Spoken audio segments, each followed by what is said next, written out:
Hello. I know you don't see me, but I'm coming. I'm joining. Welcome to part 2 of redlining through the music. I want to sneeze as well. Welcome to part 2 of redlining through the music industry in India. Sneeze is still there. But anyway, last time we discussed a few things which were having to play Bollywood instead of having to play your sound, supply and demand in the music industry, and the growth ladder in the Indian dance music industry, which is pretty much non-existent. This time we're going to discuss two things. One is price matching, price wars, and pretty much undercutting each other as artists. Very prevalent. Second thing is basically your own growth scale. What is your own growth metrics? But that's the second thing we're going to discuss. I apologize, I have got a little bit of a sneeze still stuck in. That's going to be a funny episode. Sneeze, stuck in here. So what is price matching? It's basically if one artist says I play for 20,000, the other one artist says play that for 80,000, and then there's like a little price war that comes in. Undercutting is very prevalent, where an artist of similar statures will basically be saying, one will say I'll play for 10,000 rupees, and the other one will say chal, I'll play for 7,000. We're similar, but give me the show. There's a lot of that, and it's completely still existing in the industry. Probably more so now that there are a lot of upcoming DJs and artists who want the slot. Now, I don't know if it is a bad thing, yes, because you're kind of messing up the whole industry, but at the same time, I understand from a hustle perspective. Now, the solution here is know your worth. Simple as that. So, I have dropped shows, and I have been dropped from shows because I know my worth and I've stuck behind my price, while another artist has said, chal, I'll do it for less. And I'm fine. Let them do it for less. It's less money, less value for them, but I'm not going to mess up my price because I know my worth. Now, I understand when you're an upcoming artist, this isn't an option for you. So what you can do is, yes, know your worth, so price yourself in a very good strong range where, big venues can say, cool, let's give you a shot because it's gonna be good for both of us in terms of your price and plus in terms of the exposure that we can give you.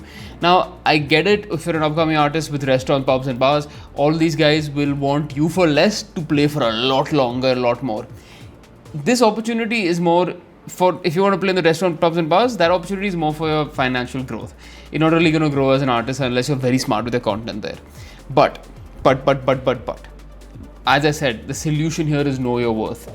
It's okay if you have the financial stability and you're okay with it, say no to shows that aren't paying you enough, because otherwise the word spreads very fast in the industry that, hey, okay, Shaan's okay to do shows for this much price, so negotiate thoda na, get him na, he's done it before, sort him out, That gets spread in the industry very fast, and then you're going to be stuck because you did one show that time for this person for a cheaper price, now you're stuck.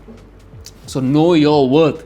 The solution here, if you are going to devalue yourself and play the shows, also is to brand that devaluation, is to say the reason I am doing this is because of XYZ reasons, and make sure everyone knows it is for those XYZ reasons. Because then everybody knows that you can't be mucked about. You're doing this because of a particular reason that's going to benefit your career, and that's why you're doing it. So basically, the word of mouth beyond that will be that, okay, he's not going to do shit for free, only if it's really going to be impactful for him that he will do it.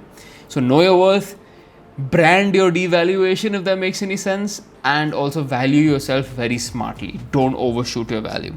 I've made that mistake several times. I still make that mistake because value changes also. So price matching, undercutting. Don't be the person that undercuts though. I will not like you for the person that undercuts. Anyway, we'll skip to the next thing. Talking fast. Now, if I'm talking fast, just let me know in the comments. Next thing is your growth path. Now, you have to kind of define how you want to grow. Now, do you want to have social media as your complete base of growth, or do you want to have music as your complete base of growth?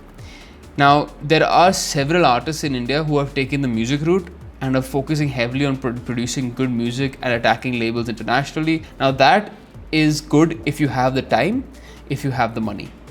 It is very tough. It is a very long-term thing. It is and if you have the networking abilities that we discussed in part 1, that is a very difficult path, but it is the most rewarding, I would say, as an artist. Social media is quick shot to glory if it works out for you. So yeah, the music path is a long journey, but the social media path is your quick shot to glory if it works out, if things go viral. To be fair, you all also know all of these artists out there that basically will play a show and they'll get a videographer, an editor, and then that they'll pay a chunk of that, their fee to these guys to edit content for them to put on social media, and that will be in rotation. And basically, I call them social media DJs. Even though they might be good DJs, might be good producers. Don't get me wrong, but I call them social media DJs because they basically go into a show knowing what content they're going to get out of it and what they're going to post right after that. Now, that is kind of a quick shot to glory, but it is, again, whenever a quick shot to glory, you go, the downhill also will be as fast eventually. Now, the social media path is very good in the current times because that will help you create a fan base, get numbers who might eventually stream your music. But then if you focus so much on mashups, focus so much on DJing and showing, this live, this edit live, that edit live, this went well while live, that might not actually convert into listeners on your music. And that is very, very obvious nowadays. You might go to a person's social media, see their numbers there, see their view count on their reels, but you go onto their Spotify and you see the numbers are just not there. So that conversion might not be there. But then you look at the music path and the music growth, the numbers on Spotify are there. And sometimes very less on social media. Now it depends what you want artistically. Do you want to focus and be very social media heavy, very Instagram reel heavy, YouTube shorts heavy, putting up content left, right, center of your shows that you're playing, edits, blah, blah, blah? Or do you want to be very music heavy, music centric? For a long period in my career, I was very music heavy. Now I've kind of got social media heavy, but I've become like a content creator kind of social media, not like the gig social media. But for a long time I was music heavy, and I'm still going to be music heavy when I start releasing the music, because I know that's where my happiness lies. And whether the growth might be extremely slow there, I'm still happy with the growth there than over here. That's my choice. Now your choice is up to both. Social media, if it works out for you, yes, you will earn money for sure, way faster than the music path. You will definitely earn money, you will definitely earn fame, you will definitely earn bookings. So it sounds all amazing, but then you're going to be fighting against a bunch of other Instagram DJs. You'll be fighting against them. And there's some that are really, really, really good. Like, after all, he kills it with his content, 100%. But then you see the numbers.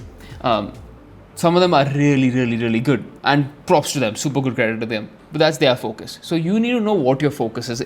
To be fair, I should be charging for this, bro. Dude, bro, generally I should be charging for this. This should be like one of those courses that these, Instagrammers sell. Huh? I'll give for free for now. Chalega, baad mein I'll charge. Anyway, stay tuned for part 3. Thank you so much. Have a beautiful day. And don't forget to like, share, subscribe. I remember it. I didn't forget.